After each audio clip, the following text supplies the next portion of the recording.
What is this notion of Democrats caving or giving into Republicans? They're in control. In control, yeah. The shutdown is directly because of procedures and mindsets of Republicans. The majority of the people that receive these benefits are low-income white folk. And that's what I've been saying. It ain't my cousins. When my sister was murdered at the Mother Emmanuel church shooting in 2015, a white supremacist came into the Bible study that she was teaching and murdered her. I don't have to diminish Trump because I know what my superpower is. But I think Zohran is going to win. Think so? Okay. I mean, I think that's... Welcome back to the Black Summit. I am Brooks. I'm Hendricks. And today we have a special guest, South Carolina State Representative J.A. Moore. Thank you for joining us. How you doing? Good morning, good afternoon, good evening, brothers. I mean, I don't know what time this is going to air, but I'm just so grateful to be around black folk. Yeah. Right. You know what I mean? I'm good and excited to be here, guys. Yeah, we're glad to have you on, man. Yeah, definitely. Definitely glad to have you on. For people who don't really know who you are and what you do, who are you and what do you do? I would say first, I'm like the son of a civil rights movement. Okay. Yeah. You know, my dad was a plant worker who became a civil rights leader. He started the chapter of the NAACP in my hometown of Hampton, South Carolina. And so we grew up with like this immense sense of, and it was like an obligation to serve our community. And I learned early on in my life how important it is to serve other people. And not to do it because you want to be called the honorable anything or you want to get any kind of accolades, but like, you know, you lift someone else up because at some point you're gonna need that lifting yourself. Yeah. So I'm a chef by trade. I went to Johnson & Wells here in Charleston. Been in the restaurant business now for 20-something years.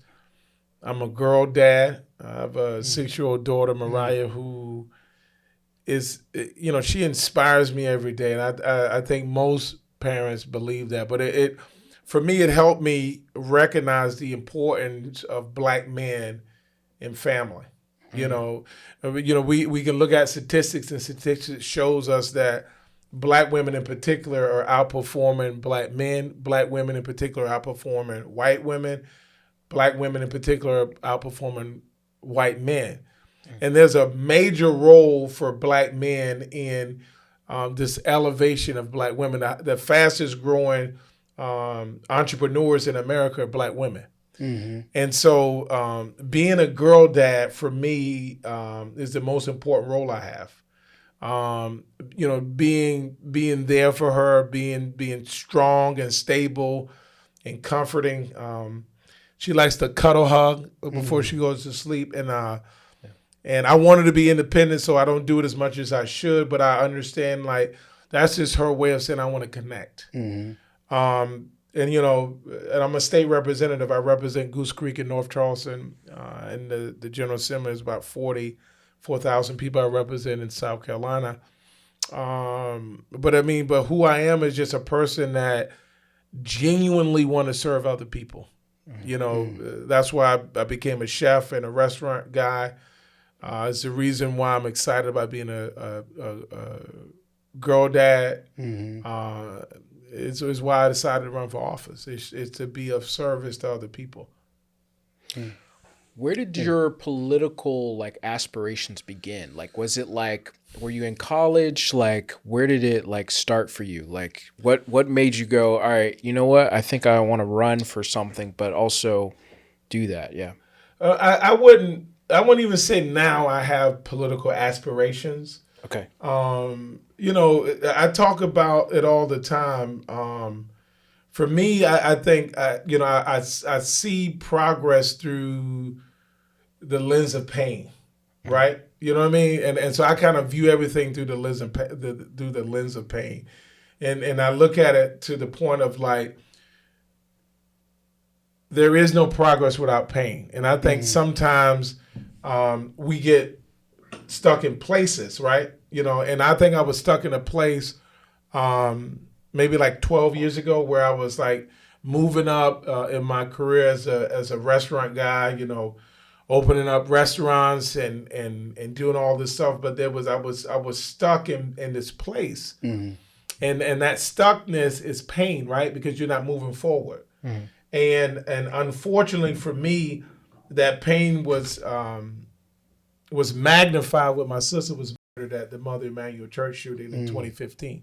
Condolences. And a white supremacist, a white terrorist, domestic terrorist came into the Bible study that she was teaching and murdered her. And 8 other people and terrorized a whole community. And I was just like, man, I'm not gonna, like I was tired of praying and I was tired of marching, you know, and I didn't want any more thoughts and prayers from nobody. I wanted to do something. Right. And, you know, and one of the ways that and again, it was from the work that my dad did, was one of the ways in which I could do something was to organize. And through me organizing, it took about 3 years for it to maturate. I just woke up one day in March of 2018 and said, I'm running for office. It was as if God spoke to me that day. And I was so sure. And what was crazy about it is that, like, I called a few people I knew that were involved in politics. I was like, I'm running for office. And I was like, I don't know what office. I don't know, you know, I didn't know any details on it. And one of my buddies, Dwayne Cooper, I believe it was, or either Trav Robertson, one of the two, or maybe both of them, were like, yo, like, there's a state house seat, you know, District 15, you know, Goose Creek and North Charleston area that you know, we think we need youngly. At the time I was in my mid-30s, you know, we need young, vibrant leadership in the state house in this role. And I was like, I said, give me a few weeks, let me kind of put all this shit together, you know, all of that. And they were like, nah, you got to file by tomorrow at 12 o'clock. You know what I'm saying? And I was like, damn. I said, all right, okay. And we did it. We filed and we beat an incumbent. He was in leadership. He was the only black Republican in the state house at the time. Oh wow. And they were propping him up to be the next Tim Scott. And but we were going through pain, and we had purpose, and we had progress. And God has put me in this place now, and so that's where I'm at. But it wasn't political aspiration, even to this day. You know, I've been fortunate enough to meet world leaders and leaders across the country, community leaders here in North Charleston and Goose Creek. But it's not about this ambition to be anything other than a servant.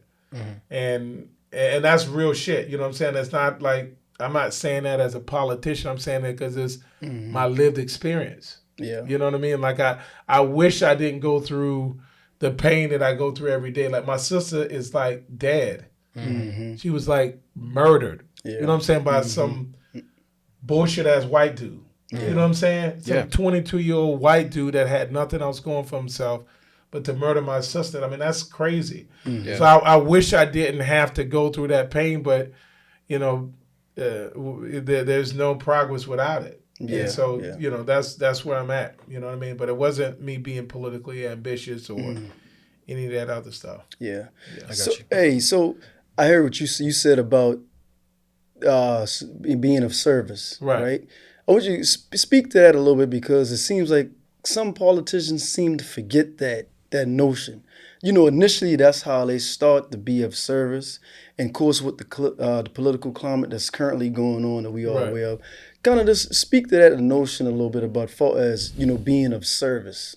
I mean, in your term. Like I was saying, I'm the son of the civil rights movement. My dad ran a nonprofit, him along with my mom. And so I grew up in that environment. Yeah. And so for me, it's just normal. You know, it's just a normal thing. I'm not talking about being a servant leader because it's like a buzzword. It's because it's just how I was raised. Yeah. It's like how I was nurtured. It's all that I saw. You know what I'm saying? It's just what I like, and especially from a nonprofit yeah, background. That's what I mean, nonprofit like is. my parents ran a nonprofit, Right. and in the '90s, they had $1 million budget, and my mom never made over $30,000. Yeah. Where you have some organizations where the CEO or the director is making 30-40% of the my mom, you know what I'm saying? And I'm not knocking nobody, but that wasn't my mom. That's facts. That wasn't her ministry. Right. I mean, she lived right at the poverty line with the people that she served. Right. And my dad never took any money from the nonprofit. So again, the way that I am now is because that's all I know. And I decided, like when I decided on careers and shit, like it was like I want to be in the restaurant business because it's a service driven industry. Yeah. Right. Yeah. You know what I'm saying? And I've done that for 20 years. Again, like, so for me, when I talk about servant leadership, it's how I was raised. Both of my parents were servant leaders. It's the career that I went into outside of politics. And so for me, it's just a natural way to be in this role. I'm not trying to be a servant leader. I didn't have to read a book on it. I didn't have to go to school for political science to learn this. It's how I am. Right. You know what I mean? And look, and that don't mean I'm not human, right? I got a daughter, like I mentioned, like I like to travel, and so I'm not saying that I'm immune to working hard to get ahead, because I think we all want to work hard to get ahead for our families. Absolutely. I'm simply saying, as it relates to my role as an elected official, is about service. Right. You know what I'm saying? I agree with you 100%. 100%. Yeah. And I think some politicians initially started out that way and they kind of missed the mark as it got on, and some kind of got complacent. Yeah, I think it's part of what's going on right now is that I think a lot of people are forgetting about working class people who are trying to just make it, who are trying to put food on the table. Yeah. And a lot of these people, like, they don't have anything to worry about. Right. They go home and everything's good. You know what I'm saying? So, but yeah, I agree with that. Yeah. Yeah. I mean, and look, on some real talk, man, like, earlier this year, it was the 10-year mark of the tragedy. Right. And, I had one of my homeboys come down and he hosted an event we did. Malik Yoba, y'all know him. Malik Yoba. Yeah, good brother. And he was like, yo, like I'm down to host, but I'm not doing this as a celebrity. I want to do it as a workshop. Like, what has changed in the past 10 years? And you know what? It was like when he first said, I sort of got offended. I was like, what the fuck? I mean, what do you mean what changed, But then when I stepped back and like heard what he was saying, not, and really actively listened, I was like, not a lot. And so I went into that moment, right, 10 years after my sister was murdered, which changed my life. Right. And it changed the life of not just the family members that were impacted, but the whole community. And what I realized in that moment when he asked me that question is that I felt stuck, right? Here I had flipped a seat, which is hard to do in South Carolina, be a Republican, be the black Republican in a state where they glorify having that token black guy as a Republican. Right. And, I had accomplished some stuff early on in my political career and got some national attention, but I was stuck, right? And I had to make a decision, right? Of like, do I want to go on and view myself as a career politician? This year, after next year, I'll be 8 years in office. Or do I want to continue to be a person that is serving other people and not just in the role, right? And so, I tell you, man, and like God speaks through all kind of folks, even people that you least expect. And Malik in that moment helped me kind of reevaluate, because I realized like, damn, I'm kind of in this weird place of like, I've accomplished a lot early politically, but is that really fulfilling my purpose? Do I still feel pain? right? And I think that goes to what you're talking about. There is so many people in our community that are facing pain every day, so much so that it just becomes their place. Yeah. You know what I'm saying? Yeah. Like their place becomes pain. Whereas for me, I view pain as the fuel for progress. Some people are in such deep pain, both financially, emotionally, mentally, physically. Yeah. You know what I mean? Where it just becomes their place. Right. It's the norm for them. Yeah, and that's not, and so I've reevaluated all of that stuff over the past, like really recent, the past 6 months, Like, and so I'm 10 years after my sister was murdered, that changed my life. I'm in a space of like rearranging things and like reevaluating what now causes not just me, but our community the most pain. And that's where I have to find the progress. You know what I mean? Yeah, absolutely, for sure. Yeah, I wanted to talk to you about, speaking of like people who are trying to like make it. Right now, we're in the midst of 28-day shutdown, and I kind of wanted to get your thoughts on what's going on with the shutdown and how, it's affecting a lot of different people. This shutdown with Trump, and I don't know. What are your thoughts on what's going on, and do you see like an end to this? Will Democrats have to like cave in order to make sure that these families aren't harmed more than they already have been? Man, that's such a difficult question. You know what I mean? Because because you can look at it in so many different vantage points, right? You look at it at the political part of it, the Republicans have the White House, the Republicans have both the Congress and the Senate, the Republicans have the Supreme Court. And so what is this notion of Democrats caving or giving into Republicans? They're in control. They control, yeah. I mean, fuck. I mean, like, there's what are we talking about here? Right. You know what I'm saying? Like, Republicans are in control. The shutdown is directly because of policies and procedures and mindsets of Republicans. That's it. I mean, so I dismiss the notion of Democrats have to take responsibility for a group of people that are in complete control of our federal government.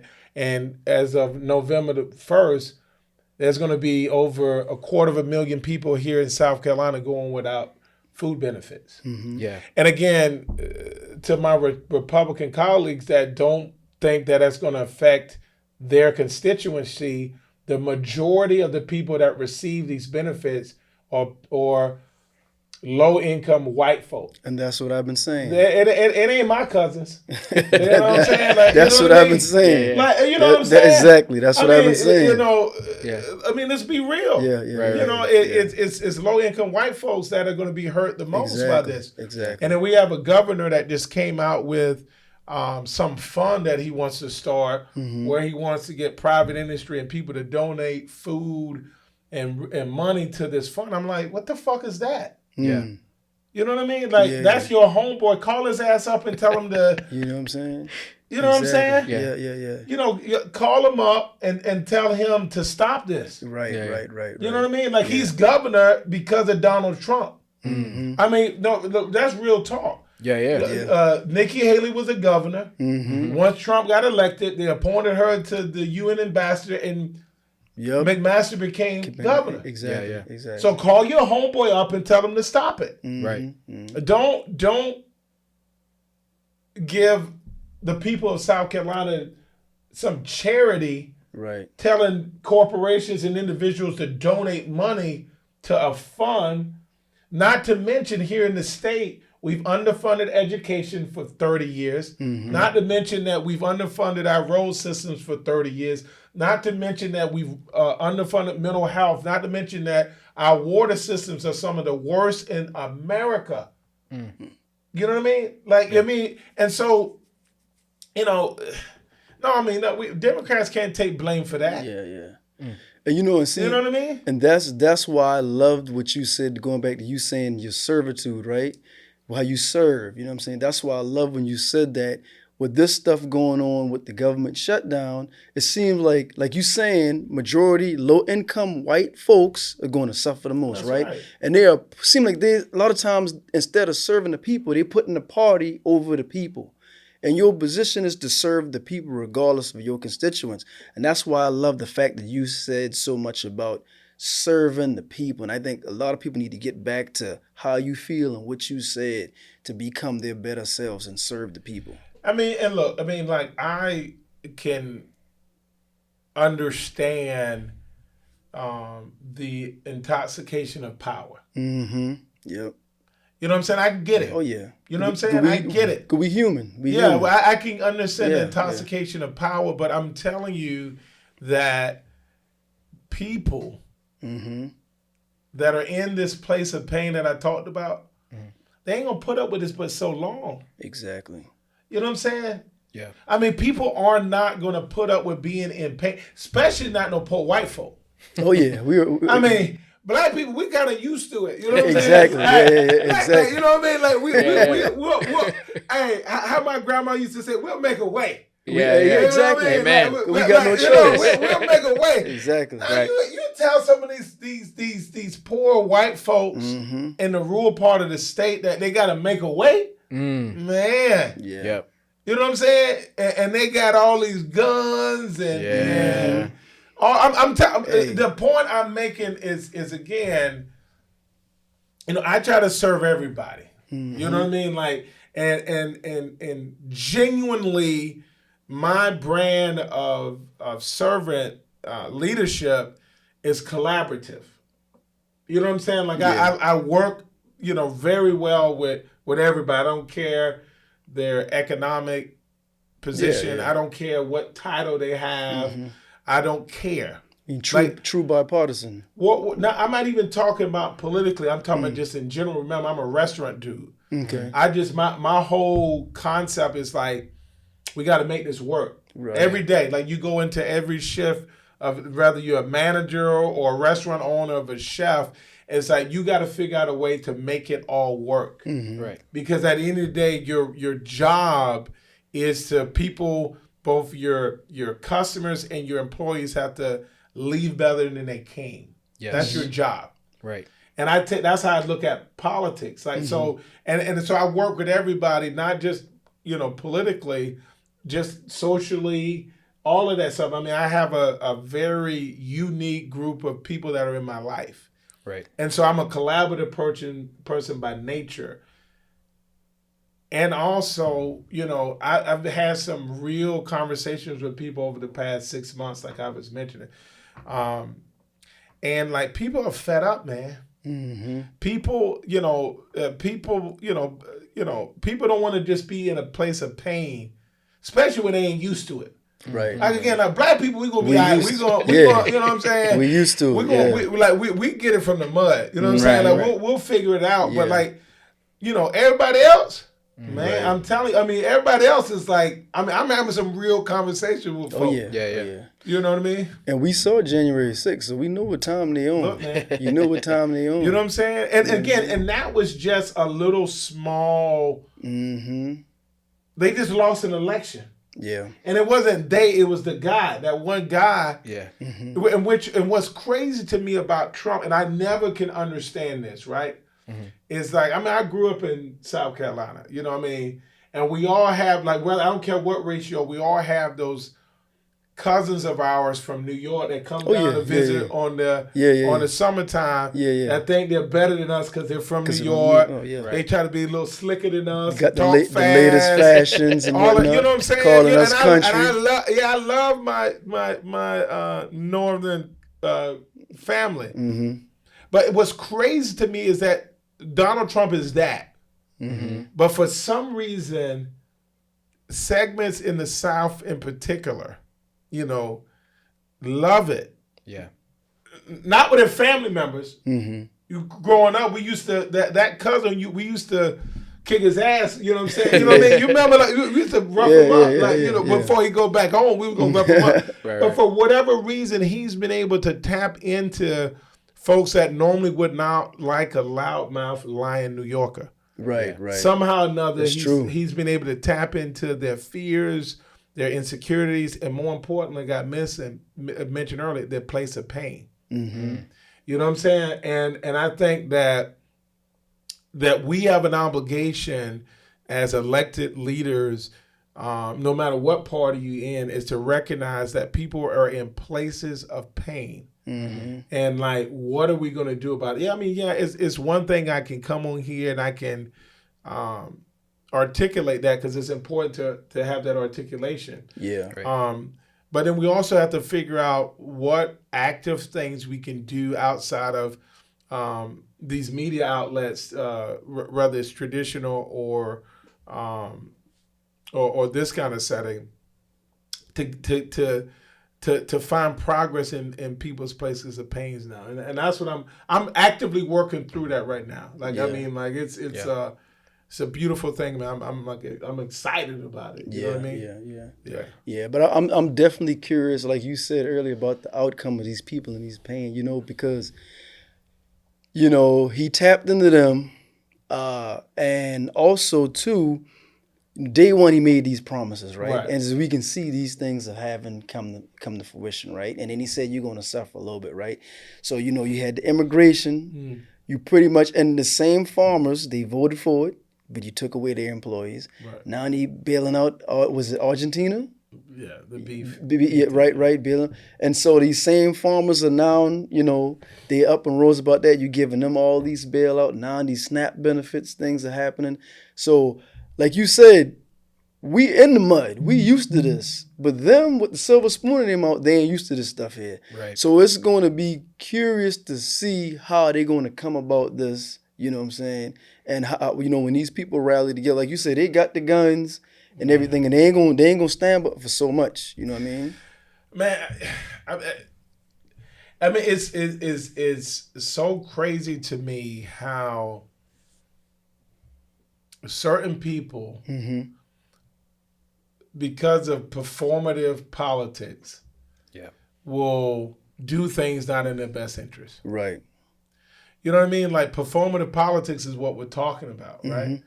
And that's what we got now. Yeah, and again, politics. And let me say this because I think this is important. I've been talking about this a lot across the country, and here in North Charleston and Goose Creek as well.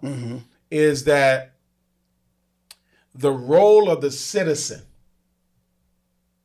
I ain't trying to take nobody to government class or civic class, but like what's happening, and it's been happening for a long time now, 100 years. The role of the citizen was reaching its peak in probably like 60s, right? Citizens were being agitated, they were being active, the pain was too much to bear, and so they were doing things about it. And what we've seen, especially over the past 45, 50 years or something, is the erosion of the role of the citizen. I give you an example. Like all the time, you hear people talk about, man, the politicians only come around when it's election time. Yeah. Right? That's real shit, right? Yeah. I used to say it. Yeah. And then once you get elected, you realize that the role of the elected official, not the politician, because that's different. Because once you're in the role, you should then become, your job really isn't to be a politician. I'm a state representative. That's a job. It's a role. And my role is to the people, the 45,000 people that I represent, I'm representing them in state government. Right? So that's trying to, that's the budget, that's voting on legislation at the state level that affects their lives. That's my role, right? Right. The role of the citizen, right? So when I'm a politician, my role is as a politician and a candidate every 2 years. Right. The role of the citizen then becomes a voter. So their role changes too during election time. Their role is as they go from the role of just a citizen to now they're the role of a voter. So their role has changed. My role has changed. I'm a candidate. I'm a politician. Right.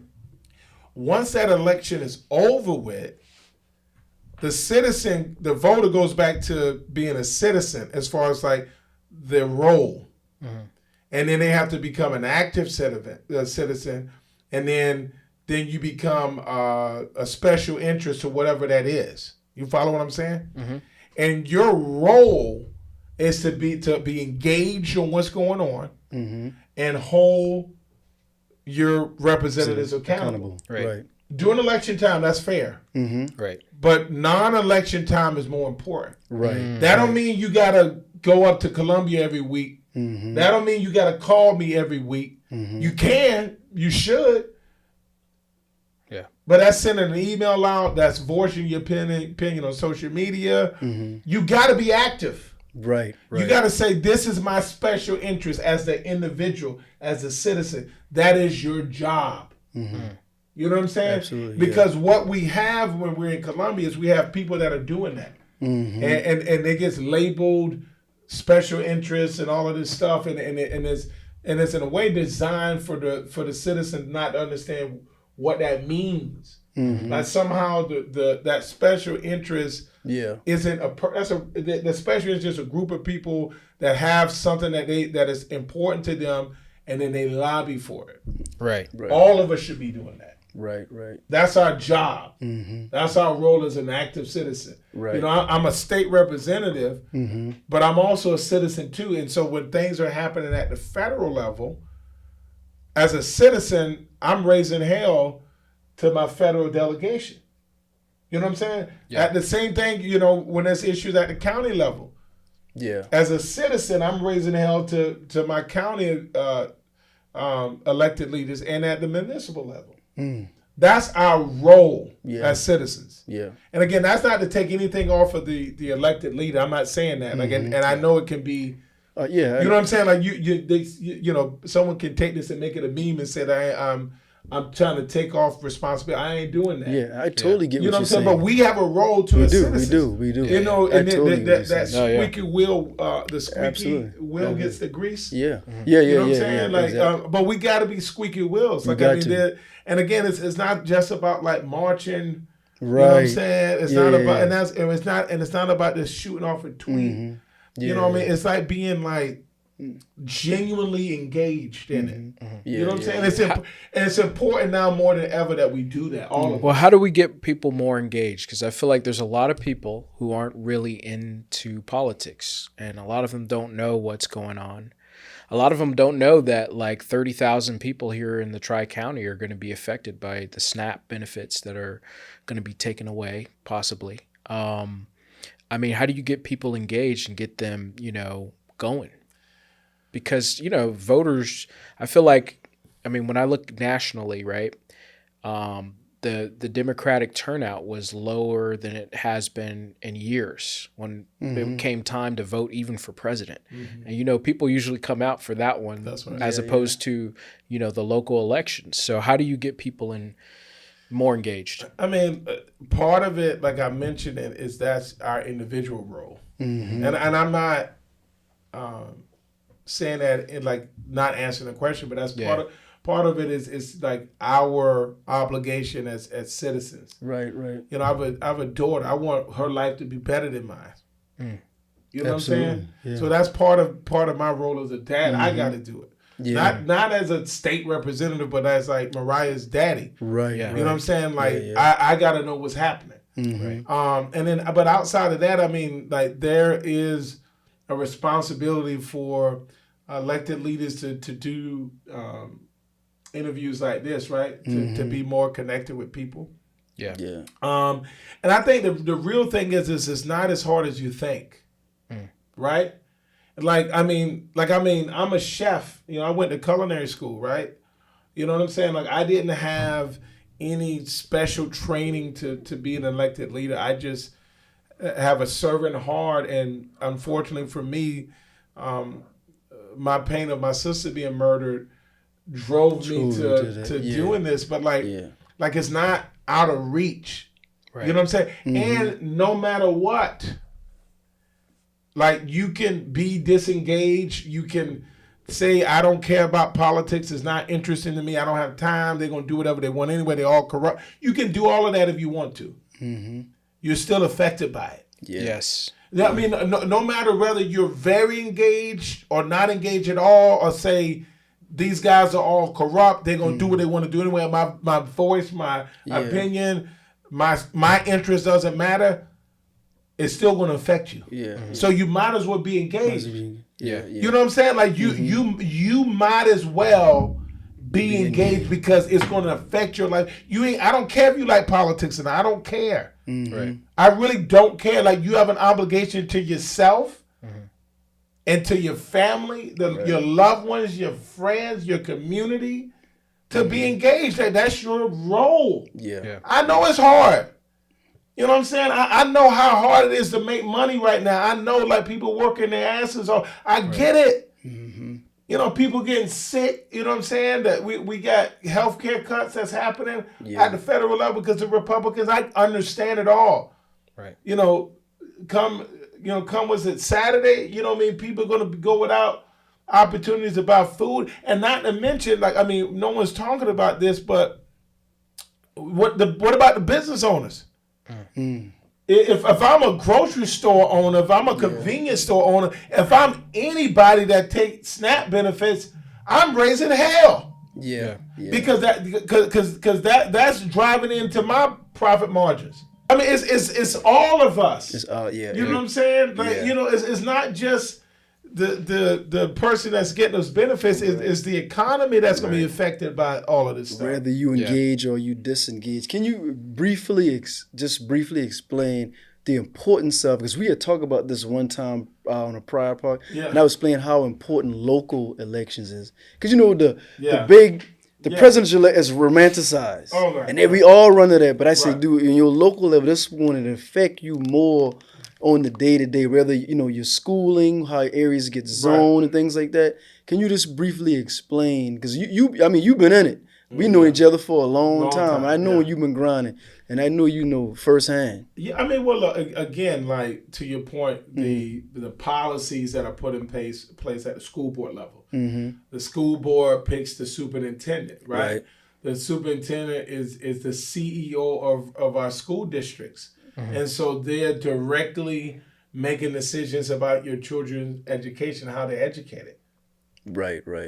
And that's why school board is important. And even on the sheriffs. The sheriff, the sheriff can lock your ass up. Exactly. All on the local level. I mean, you know what I'm saying? The sheriff, exactly. The coroner. A lot of people know the coroner can lock up the sheriff. Yep. A lot of people don't know that. The coroner is the one that makes the decision of how your loved one died. Cause of death. Yep. That's the coroner. Your treasurer. You know the treasury, they're collecting your money. All that on the local level. You know what I'm saying? They're collecting your money, your property taxes. Exactly. The auditor. Yep. I mean, these are important. Your water commissioner. Yep. I'm telling y'all right now, no one's talking about this. We have some of the most contaminated water in the country. We have that here in South Carolina. Compared to Flint? Because I heard Flint is still that's sexy, right? Because there's a lot of stories about it and it's anecdotal. I'm telling you, let me tell you why, because there's these things called forever chemicals. Okay. P5s and P4s. These chemicals are in, like if you got like a non-stick pan at your house. You know, your laundry detergent. Your those wrinkleless shirts. All of the things that were created to make our life more convenient are killing us. Right. And it's not just the water that we drink. You bathe in the water. Right. You know what I'm saying? I mean, and again, the reason why South Carolina has some of the worst water in the country is because of the different things that we have. We have a lot of military bases here. We have a lot of industrial stuff here. We have a lot of rural areas, so we have a lot of well water and that kind of stuff. Like, And our infrastructure, most importantly, is some of the oldest water infrastructure in the nation. Right. You know what I'm saying? And not to mention, they just closed down Capstone, the paper mill. That's right. They used to contaminate the water. That's right. Because they just dump directly into the Cooper River, I believe. Again, I can't speak on that because I don't know. But the point I'm making is that there's so many different things. That's the water commissioner. And again, so the point I'm making is that all levels of government are important. You know what I mean? You know, and not to mention your your city council. Zoning. You know what I'm saying? Like zoning. I mean, like those zoning boards are powerful, and those zoning boards are appointed. Right. Those aren't even elected positions. Those are appointed by city council. You know what I'm saying? Right. That's an important role. Yeah. You know, whether you're R1 or R2 or light industrial or business. You know what I mean? That's important. So the point I'm making simply is that every level of government is important and it affects every part of your life. So you can choose to not care or not have time because you're busy and you're tired and you're in a lot of pain, and I understand it. Part of that is my role to advocate for you. You know, but we need everybody. I mean, like I'm telling y'all, like we're in a very, very pivotal time in our life. And every generation goes through it. You know what I'm saying? Like all of us go through it, but this is where we are now. You know what I'm saying? Specifically, black men, we got to wake up. Yeah. You know what I mean? Like I don't want to hear about your pain. I've been through a lot of pain too. I don't want to hear about you struggling to work. I don't live paycheck to paycheck before. I done it. And sometimes I get there now. Like but we don't have the luxury of just living in our pain. Of our pain being our place. We don't have that right now because I'm telling y'all, we're in a pivotal moment. Every generation goes through it. And we have to realize that now the cool thing is like, oh, well, I'm gonna try to Republicans. I'm so woke. Unwoke. I'm so forget all these labels and this and that, and you know what I'm saying, the liberals and stop that. You know what I mean? I mean, I'm telling you, like young white men right now are angry. Oh yeah. They angry and it's misplaced anger. We ain't do nothing to them. Right. I mean, the truth is, and this to my white brothers out there, we didn't do anything to y'all. We don't, again, most black men in particular, we not trying to take your women. We not trying to take your jobs. We trying to find our own way. Yeah. We trying to protect our families and trying to grow our business. We don't want, listen, how they say, I don't want none of yours, but I want all of mine. Facts. You know what I mean? And so, but they are angry. And if we don't wake up and like counter that anger with creativity, because that's what we're good at as black men. We're very creative, very inspirational, very it's crazy because and I'll say this part, like sometimes like I ran for I didn't win, but I ran for a state senate seat. And 2023. And one of the criticisms that I got when I was running was that he's a really good orator. He speaks well. And this from a black person said this to me. And for whatever reason in that moment, I felt bad about that gift. And I allowed that criticism to make me try to like speak differently or not try to be as charismatic in the way that I spoke, and it ended up being to my detriment. So the reason I say that is oftentimes people make us feel bad about our gifts. It's nothing wrong. It's actually a gift that we're good at being creative. That's a superpower. It's a superpower that you brothers can put something like this on and get traction and people are interested in what y'all are doing. That's a superpower. The fact that we're creative and we can control culture, that we can sing and we can dance and we can rap and we can play basketball and we can dress and we can design. That's a superpower.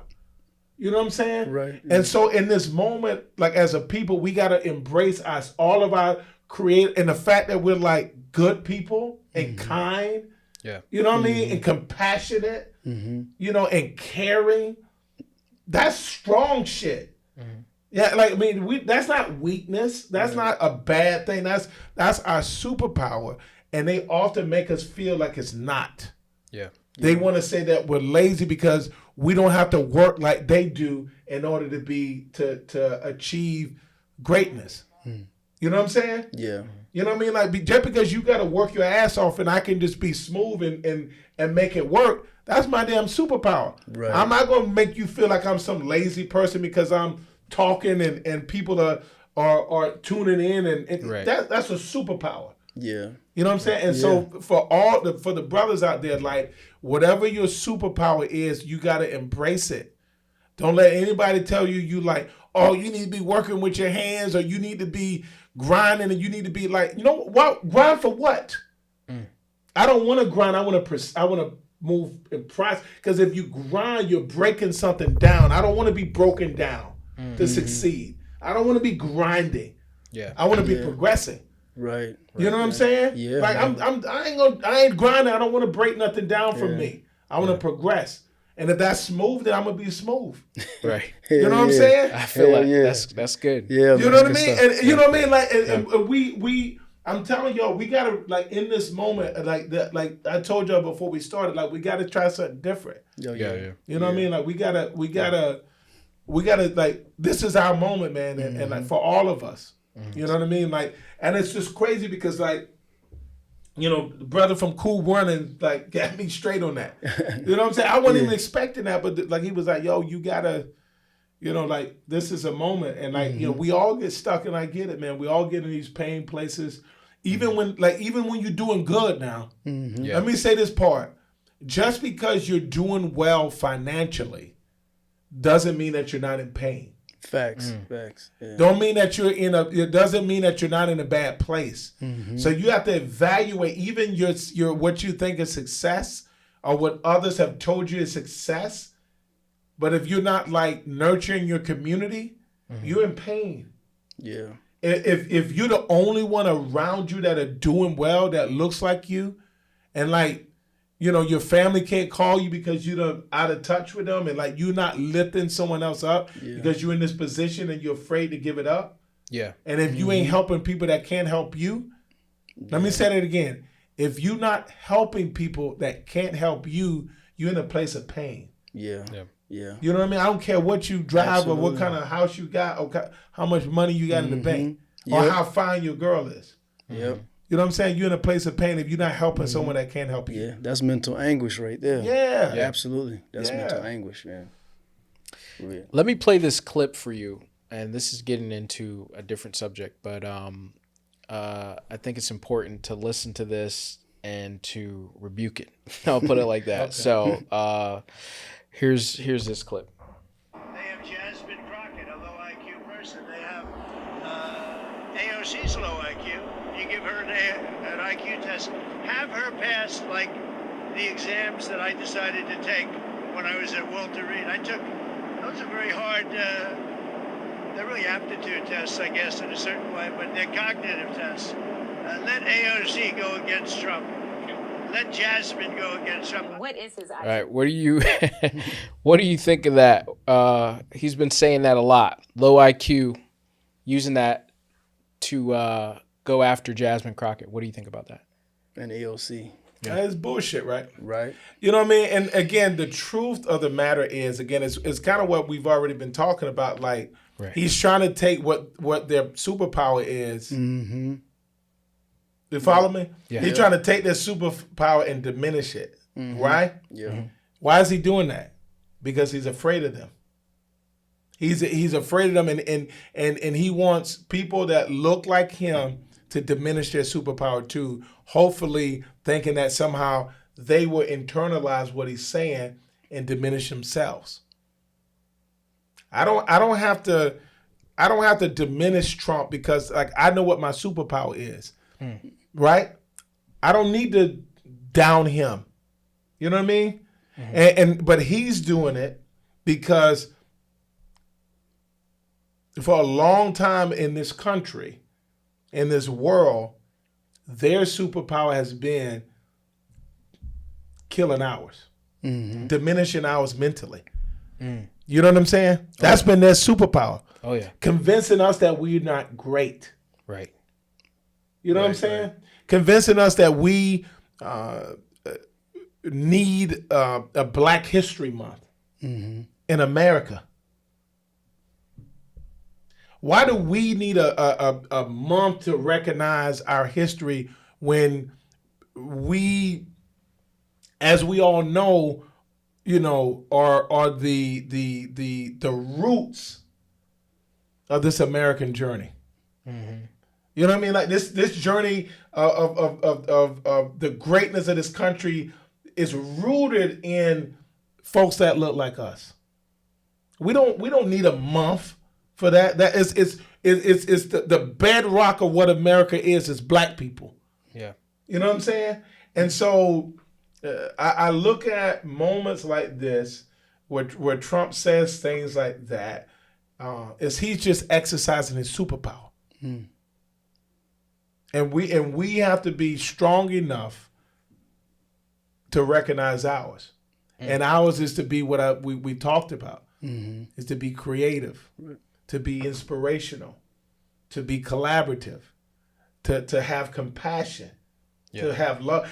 People, and again, it took me a long time to realize, people often ask me, especially in our community, especially that are not from here, they didn't understand after the Mother Emmanuel shooting, how, again, my brother-in-law, Anthony, was one of the first people at that arraignment hearing, I think it's what it's called, where they said, "I forgive you." And a lot of people was like, "Man, that was so weak, and it's submissive, and it's and all of these things." And at some point I thought that too. I did too. We all did. Because the initial feeling for me was anger. Yeah. I was like, how can you forgive so quickly? Right. I mean, that's a process. Right. I didn't understand. But for Anthony and those that forgive us, there was superpower. You know what I'm saying? Like their forgiveness for them. Again, that's not my superpower. Right. You know what I'm saying?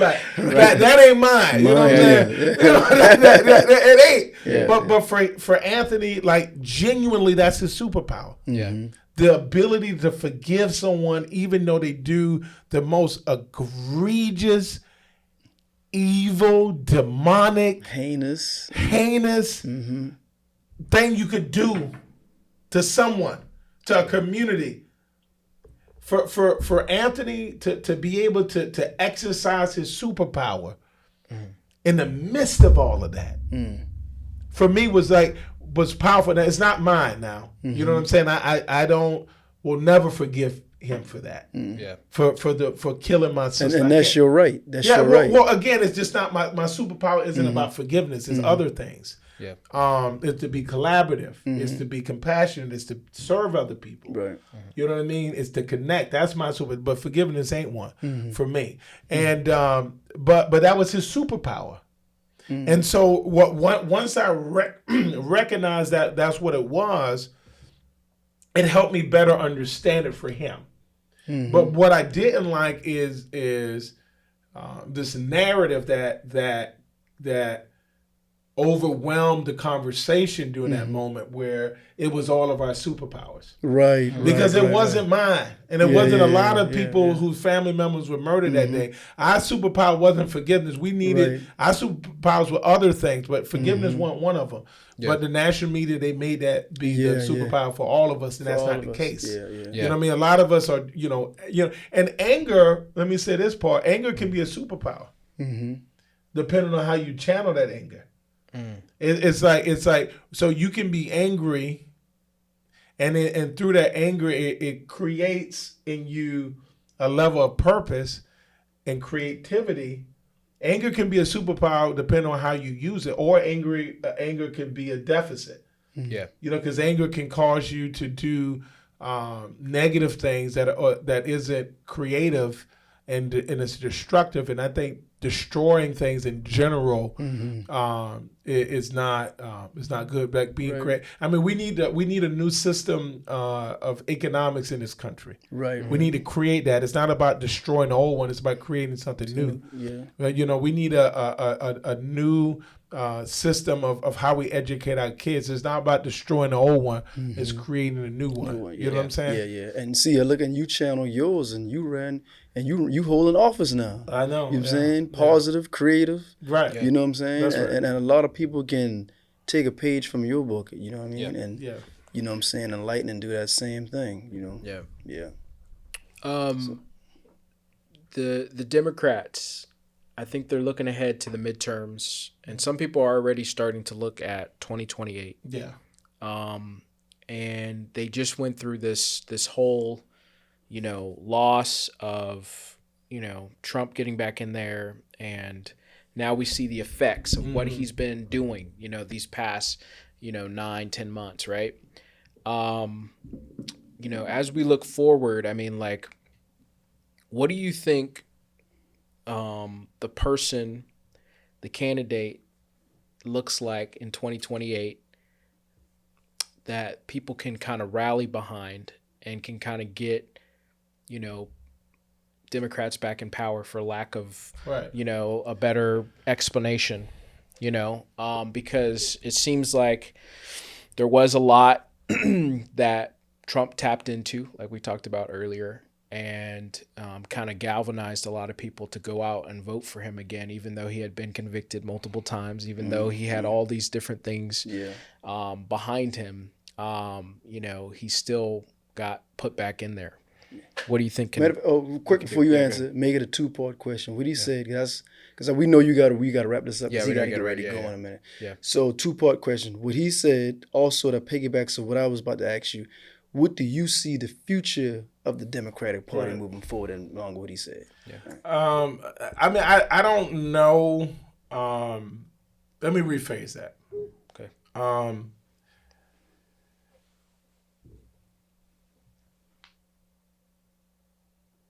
If we go to the kind of the theme of this conversation around pain, progress, place, I think the person who recognizes those things, right, in a collective manner, you know, the place that the country is as a collective whole, the pain that the country is going through as a collective whole, and the progress that the country must go through as a collective whole, should be the nominee for 2028. My hope is that as a party, we will allow that to happen. And I think some of the challenges that we've had in a lot of elections, sometimes it works out for our favor. So it's like it's hard when something works a few times to change it. Because sometimes as Democrats, we try to control the game. You know what I mean? Like so this is the guy or this is the girl. And so we try to control the game to make sure that happens at a national level. And so my hope is that we don't do that this time. My hope is that whoever can, again, look at the place that we're in, the pain that we're in, and the progress that we need is the nominee. Because I think if those three P's are what the process is, then we will win in 2028, right? I mean, I genuinely believe that. And what was the second part? The future of the Democratic Party. I mean, I think that's to be determined. Yeah, and the reason why I say that because I've heard talks of they have to get rid of the old regime of the Democrats' old regime, and their messaging isn't of the best. You know what I'm saying? So that's the reason why I asked that question. So I'll answer it like this. Again, it's kind of what I was talking about. Like for me, it's less about destroying things. It's more about creating things. I think we have to allow in the Democratic Party creativity to take hold. And that means we're seeing that all over the country. We're seeing all types of Democrats being elected. Yeah. Very left-wing, progressive, if that's, word, to very kind of more conservative folks, and then people in the middle. And I think from a messaging standpoint, I mean, like, this shit ain't hard. Right. You know what I mean? Like, it's like you have to just be yourself, and you don't need a consultant to teach you to be you. Right. If you corny, be corny. Look at Tim Scott. He corny. Right. I mean, like, if you a smooth guy, be smooth. Yeah. I agree. You know what I'm saying? If you're a very organized, thoughtful woman, be that. I mean, like, you don't need a consultant to tell you how to be yourself. You don't need to be overly produced or packaged. You know what I'm saying? I think the thing that gives me so much, like, hope and promise about the future of the party in our country and here in North Charleston and Goose Creek is that there's a level of pure, genuine connectivity that people are looking for now. Yeah. That's exciting to me. That, like, people just genuinely want to know who you are. Right. Yeah. And so my advice to anybody that's thinking about running for office next year in the midterms or running for president, no matter who you are, it's like, don't let some consultant show you how to be yourself. Yeah. Or to help you find your voice. Right. Just talk. Yeah. It takes away from the authenticity of the person. Just talk. Yeah. You know what I'm saying? Like, and again, at one time there was a place for, like, being, very polished politician. That was a place, there was a time, but we're not there anymore. Yeah, Right. exactly. I agree. I mean, it's just that simple, and that, like, that's my free consulting advice for all people running for president. That's going to be all over South Carolina and probably the end of next year. Yeah. Like, don't hire a consultant to teach you how to be yourself. Yeah. You don't need a black consultant to teach you how to talk to black people. You don't need a Hispanic consultant to teach you to talk to Hispanic. You don't need a white consultant to teach you to talk to white people, or a female consultant to teach you to talk to. Just talk. Yeah. Be yourself. Yeah. You know what I'm saying? Meet the people where they are. Yeah, just be yourself, man. That's the best thing. Like.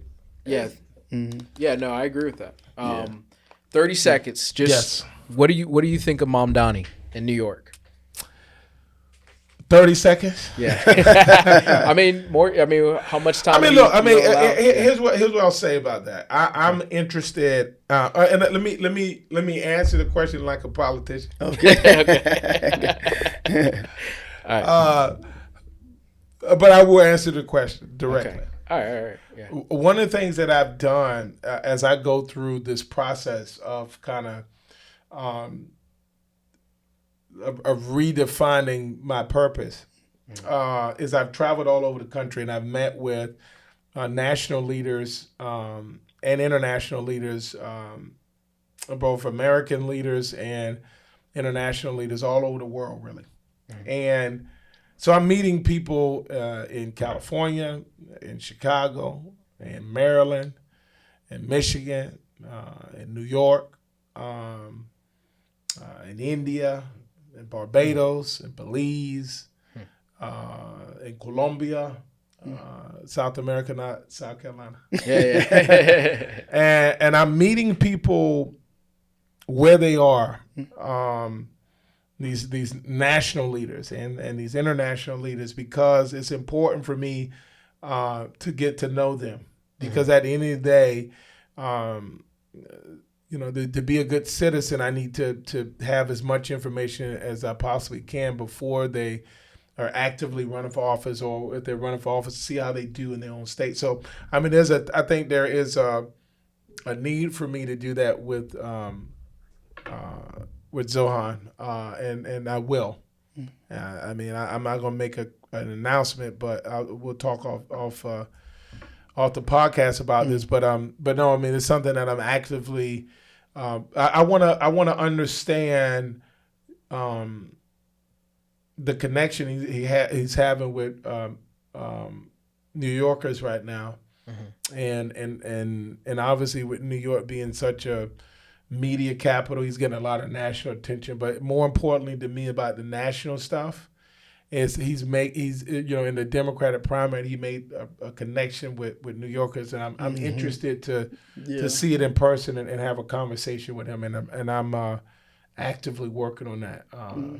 So we'll see. Because it was him, Como, and this guy who used to be a former guardian angel. Those are three people. Those are the three, Republican. I don't even know what his name Curtis is. Siwa. Kasiwa, yeah. Okay. He seems like he's a man of the people. I don't know how far he's gonna get, but he definitely is a New Yorker. He's a man of the people. Yeah, I don't know him that well. I mean, I haven't been following the race that much. Cuomo was, I think he just damaged goods, right? Yeah. But they're putting a lot of money behind him though, behind Cuomo. Yeah, but I think Zohran is going to win. Think so? Okay. Yeah. I mean, I think that's what it. I mean, again, I'm not endorsing him or anything, or not endorsing him. I'm not doing anything. I don't live in New York. Right. Exactly. All I'm saying is I will be meeting him like in the near future, and we can talk offline about that. That's what's up. What's up? You got another question? You good? No. All right. So briefly, man, tell them what you got going on. Oh yeah. Got going on real so quick. we're next Monday, I don't know when this is going to air, but Monday, the November the 3rd, we're doing a town hall at the Opportunity Center on Rivers Avenue from 6:30 to 8. We're bringing together the Hospital Association, the Department of Health, DHHS, and the community to talk about SNAP benefits, healthcare, Medicaid, Medicare, to talk about mental health, to provide resources, and more importantly, hear from you all. So we're encouraging you all to come out. It's right there by the McDonald's, right there at the cross section of, almost right there by the cross section of T-Mobile. Cross the street from T-Mobile, almost by the cross section of Otrano and Rivers, but it's a little bit before that. Yeah. If you're coming from North Charleston, it's on the right-hand side. If you're coming from Goose Creek, it's on the left-hand side.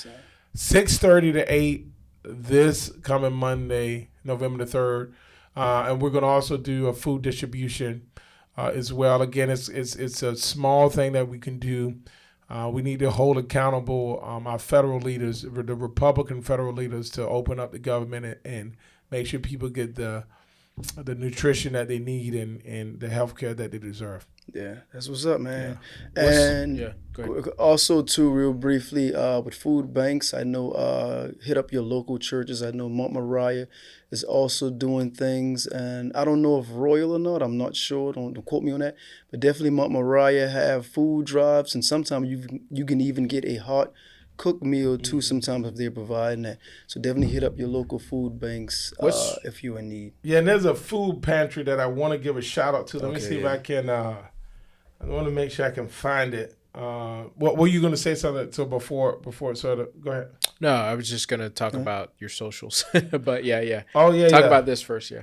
Yeah, I just want to make sure it's called Blessed Hands Food Pantry and Resource Center. It's at 931 Old Back River Road. That's in Goose Creek. That's Blessed Hands Food Pantry and Resource Center. 931 Old Back River Road in Goose Creek, South Carolina. That's what's up. And all my socials at JAMOOREFORSC. So JA Moore 4SC. Instagram, X, Blue Sky, and Facebook. And shout out that resource center one more time for me. The resource center is blessed. No, where you want to hold in your. Oh, okay. I'm so sorry. Opportunity Center. Yeah, it's the Opportunity Center. So Monday, November the 3rd, it's at the Opportunity Center. The address is 8570 Rivers Avenue.